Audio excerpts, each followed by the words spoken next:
വന്ദേമാതര വിവാദത്തിൽ chief secretary ന്യായീകരിച്ച് മുഖ്യമന്ത്രി V D Satheesan. കേന്ദ്ര സർക്കുലർ കൈമാറുക മാത്രമാണ് ചീഫ് സെക്രട്ടറി ചെയ്തതെന്നാണ് വിശദീകരണം. കേരളത്തിൽ വന്ദേമാതരം മുഴുവൻ പാടുമെന്ന ചോദ്യത്തിന് 15-ന് കാണാമെന്നായിരുന്നു മറുപടി. RSSനും സംഘപരിവാറിനും മുഖ്യമന്ത്രി കീഴടങ്ങിയെന്ന വിമർശനവുമായി പ്രതിപക്ഷം രംഗത്ത്.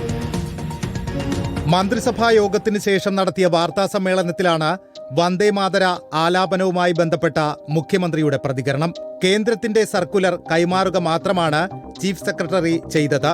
ചീഫ് സെക്രട്ടറിക്ക് ഡൽഹിയിൽ നിന്ന് അയച്ച കത്ത് ചീഫ് സെക്രട്ടറി LSCD സെക്രട്ടറിക്ക് ഫോർവേഡ് ചെയ്തു.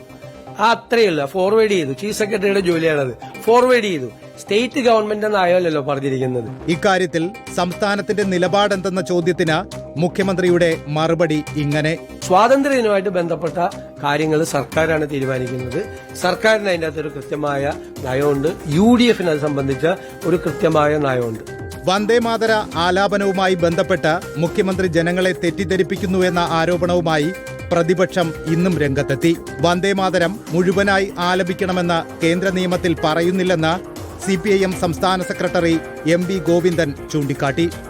മുഖ്യമന്ത്രി സംസാരിച്ചത് മുഴുവൻ പാടിയില്ല എങ്കിൽ 3 വർഷം തടവ് ശിക്ഷ ലഭിക്കും എന്ന മുന്നറിയിപ്പ് മുഖ്യമന്ത്രി തന്നെ പത്രസമ്മേളനത്തിൽ പറയുകയാണ്.